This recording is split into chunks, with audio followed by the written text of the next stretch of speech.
So I'm here this evening with Pamela Wilson. Hi, Pamela. Hello, good to be here. And we're at Francis's house, and we were just saying that I think the first time, maybe the only time I was ever in Francis's house was to be with you 20 years ago. Pamela's been, I want to say, helping people to realize who they are, and coming to Calgary with that gift for 20 years, and thank you. Oh, my pleasure. For doing that, you know. It's like being a midwife. Never a dull moment. That's right. Well, one thing's for sure, you know, the baby's coming. That's right. It's inevitable. That's right. Ready or not. Sweet. So we were talking a little bit about, you know, being a seeker, and for me, the whole idea that something was amiss started in my teens, I think, or even before. You know, that you know, I didn't really fit in, and started, you know, reading "I'm Okay, You're Okay" in the 70s. Someday I'll be okay. Yeah, do you remember that book? It was some stuff out of the 70s and into the 80s, and just looking. You know, it's either an impulse, or there's a resonance, or a friend drags them, or there's a, you know, a really long-standing interest in truth and returning back to what we all know is true. And so it doesn't really matter how you get there. That's what's so cool. What's at your event? Well, I like to start with sitting in silence, because that allows the bodies and the minds to unwind, and we all have such busy modern lives, so I think it's really important, and people can meditate with their eyes open or eyes closed, or standing up, lying down. But it's more about giving the body-mind enough space, warm space, for it to find its own way, because it has the same ancient intelligence that we notice in nature and the starry night. So we've gotten just too busy. Well, we used to be tribal and communal, and we didn't, each one of us, do everything ourselves. There would be more division of labor and more support, because we were living in community. Yes. So I think really there is a much more pressure now than probably there ever was, except for maybe wartime or in famine. Or yeah, so a little compassion for all of ourselves. And then I started interviewing people who would come. I had a store, and hundreds of people, I would say, so how is it with your meditation? And they would say, some would say, oh, fine, and they tell me that they were meditating, but a huge majority would say, meditation doesn't work for me, or my mind's too busy, but when I pry a little deeper, many of them felt that to meditate, they had to become a devotee. And there didn't seem to be, most of the gatekeepers to meditation, if you will, are associated with a belief. Good point, yeah. Or a practice that's outside of the practice just of meditation. And so I've started just teaching, you know, keep it simple meditation. Beautiful.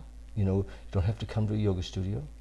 Not that there's anything wrong with any of that. You know, I mean, I, you know, went to India and did my initiation with the Dalai Lama. I mean, I've been gone all those roads. Yes. And so I just found that for some people that was a block. You know, they didn't want to be a Zen meditator. They didn't know what the hell that was even. Well, at this point, we're all modern sages. Yes. And we like everything efficient, practical, and you know, effortless, really. And actually, the heart of all traditions, all the final teachings, is that efficient, practical, and effortless. And there's just, each tradition has its different ways of pointing, but it's a great relief, because I think, our generation, we kind of sifted through so much. And now we can confirm for friends, hey, you don't have to do that. Just check this out, look this way, what about that? And everybody's going, oh, right. Yeah. It's simple. And you're right. I mean, remember, there was no internet. and we'd go down to the bookstore in what's that famous bookstore in Oakland? Well, I'm thinking of City Lights in San Francisco. Yes. It's a great beat poet started. Yes. And I can't remember the one in Berkeley. But in looking for books, looking for the answers. Yogananda. Yes. Yeah. I mean, I read it again about a year and a half ago, and it's changed so much. The autobiography? Yes. Oh, from your view. Yeah, of course. Yes. Yeah, it was like, oh my gosh, this is much to it. Yeah, it's an adorable book. Isn't it? And do you ever listen to books on tapes? You still exploring books? I love books. I read every night. Do you? That's my kind of empty, go vast, and unwind. Yeah. No, I like mysteries. Oh. So mysteries occupy the mind a bit? Well, it's not so much that. There is this delight on matching my wits with whodunit. Oh, okay. So and I get very smug when I know who did it. But it's fun. It's the same quest. Either for a scientist or for an athlete or for probably in any field. It's always inquiring deep into a mystery. Even for cooks with spices and, artists, my God. Of current spiritual writers, who do you recommend? There's the usual suspects. Like Eckhart Tolle is off the charts. He's fantastic. Isn't he? I'm back in both his books right now. The New Earth and The Power of Now. Yeah, he's beautiful. Actually read The Power of Now online to my audience. Great. And reading it out loud was so good for me. Yeah. I don't know if anybody else got anything. That's right. That's right. But it was like, oh my gosh. Yeah, no, it's true. There's something, because also you pause and you're really present. My favorite book to read is The Book of Life Inside. And that's what I invite folks to read, just to close your eyes and just get curious, because we're that way in nature, and we're that way with music or art or engineering. I mean, curiosity is our great strength. But we forget about the inner ecosystem, and all the wisdom is in there. But it's disguised to make it a fun, magical mystery tour. So that to me is like just reacquainting folks with their ecosystem is a delight for me. Nice. Yeah. So, of course it's there. Yeah, and all the love is in there, and all the compassion, and all the wisdom, and the body doesn't have to carry history, and the mind doesn't have to review and replay and defend. And as we lift up through acceptance and to love, then everything kind of drops away, doesn't it? Yeah, but even the conditioning is made of love. It's devotional and protective, and it just tied itself into knots out of love for the innocence that we are. So I like including that. Yes. I think all of us, we have an inner sangha, which is like an inner community. And, there's half good guys, and then there's the villains. Yes. Yeah. So it's kind of nice to honor everyone equally, because the great sutra is all there is consciousness. Or we could also say all there is love. And yet love under pressure, it takes these weird forms that we're trying to get rid of. But because it's love and consciousness, you can't get rid of it. But you can meet it and help it remember itself. So The mind resonates. Actually, the funny thing is, what liberates the mind is respect, whereas the mind is trained that wisdom will liberate it. So it's actually, if we really honor this sparkling, it's like a liquid diamond, intelligent mind, then it relaxes and then it starts opening. Feel safe. That's it.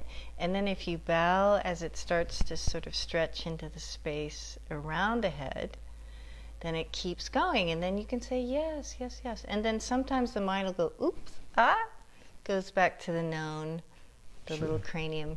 And you could go, no, no, no. It's okay. Spread your wings. It's okay, yeah. Because if you look at a baby, brand new little baby, I mean, their mind is not contained, or that intelligence. Yes. It's just big gazing and big sky mind, really.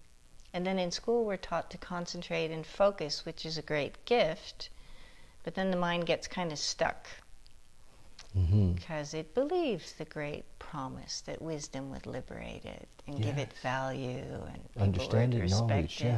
Yeah. Which is, it's kind of, it's a trick.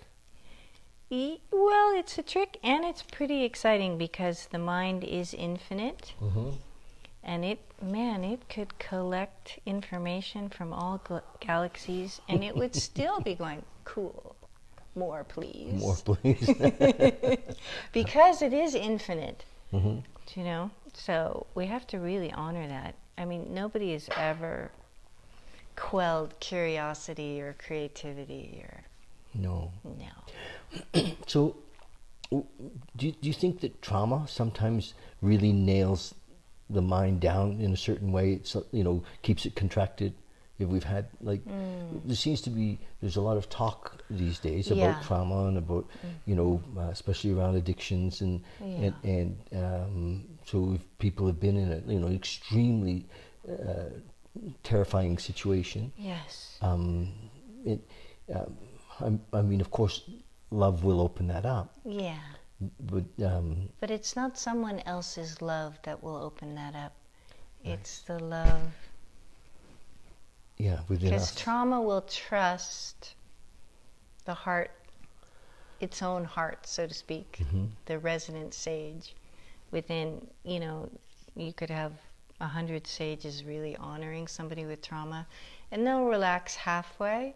But if they start to honor the trauma and be compassionate with it, then the trauma can go back to also being innocence. Can expand. Yeah. Oh, wow, that's beautiful. Yeah.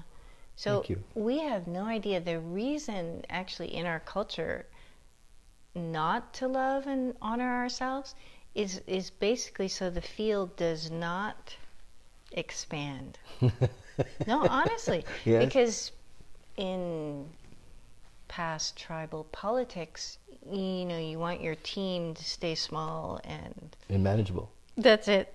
Wow. And work hard and that's cool. But as soon as somebody bows inside, everything opens. Yeah. Yeah, so that's pretty neat. I like these taboos that are getting broken. Honor thyself. So the world is changing, isn't it? Do you sense it, that there's an expansion? Definitely, there's a quickening. Yes. Yeah. And of course, there'll be a flare-up of the opposite, too. Oh, we're seeing that. Right. But I mean, we've been talking about this since the 60s. Right? But it really is happening. It is. And we have the soundtrack. Yes, we do. Or the silence track. You do. In our case. When Leonard Cohen passed.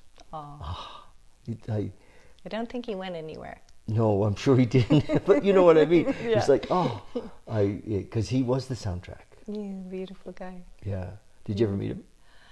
I missed him. He was a great devotee of Ramesh. Yes. So one of my friends was there, and when he was there, I think I went to a few of his concerts. So anyhow, listening to his music, it's a true meeting, of course. Right? Yeah. So,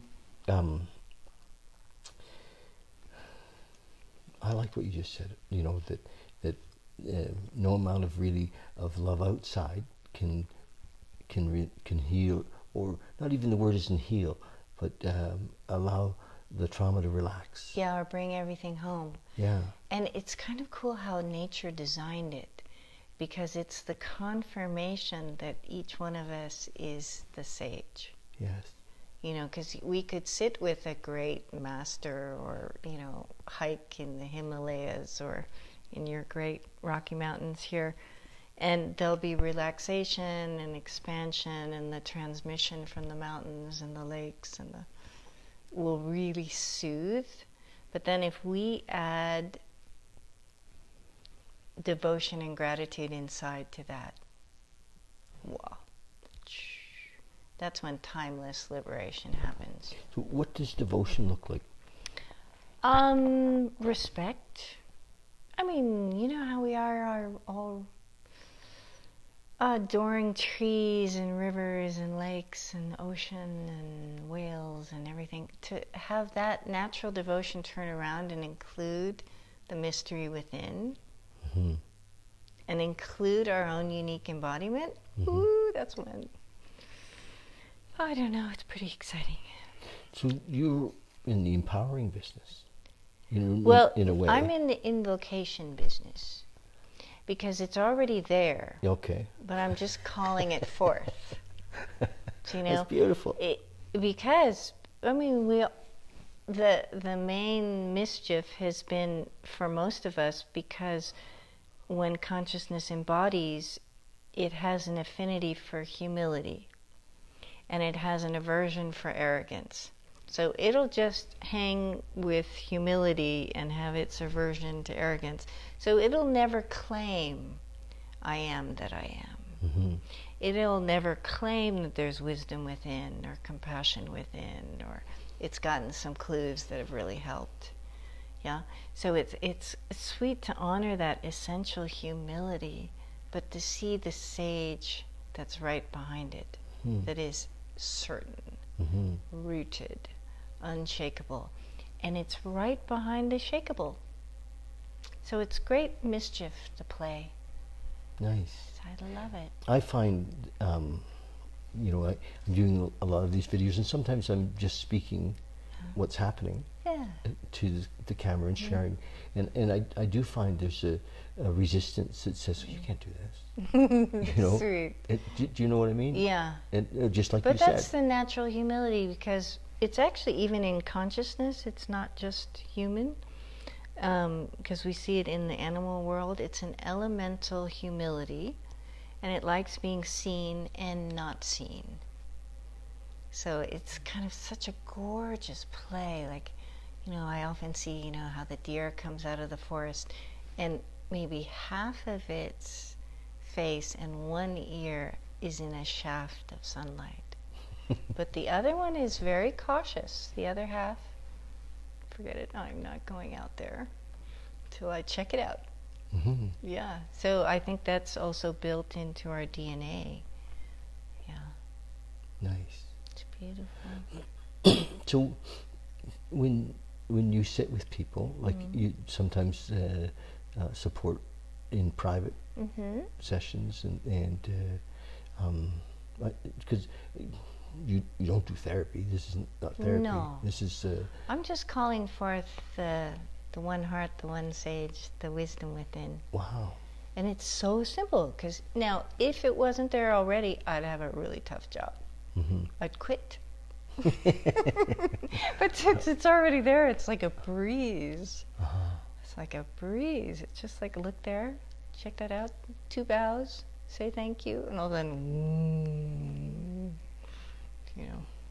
Nice. Yeah. Because as a tribe, we used to be pure devotion and gratitude. We'd start the day saying thank you. Yes. For fire and water and food and shelter, and now it's like, gotta go, sorry. Well, in Bali, we talked about Bali. You know, every establishment does prayers like 4 or 5 times a day with, you know, and offerings, and the whole culture is about gratitude. And I remember asking a young lady who was doing prayers with incense at an altar. If she was praying, what was she praying for? She said, well, I'm giving thanks and I'm praying for you. Aw, that's right. And so it was really simple and beautiful, you know, and she wasn't being coy at all. It was exactly... That was her truth. Yeah, and so their whole culture is, you know, the ceremony is integrated into everything. Yeah. Yeah, we used to do that. Really? Not anymore. In like, well, certainly not in North America. You're talking... Oh, yes, we did. Did we? Oh, yes. Oh, tell me about that. Where was Well, the original peoples. Okay. Yeah. Yes. And even the Europeans, originally. Yes. Yeah. But like you were saying, the kind of the spiritual leaders in community were at one time the only gateway, we thought, to access consciousness, or we were praying for some better deal in life after. Bartering. Yeah, we were in negotiation all the time, and this guy was in the middle, and but that's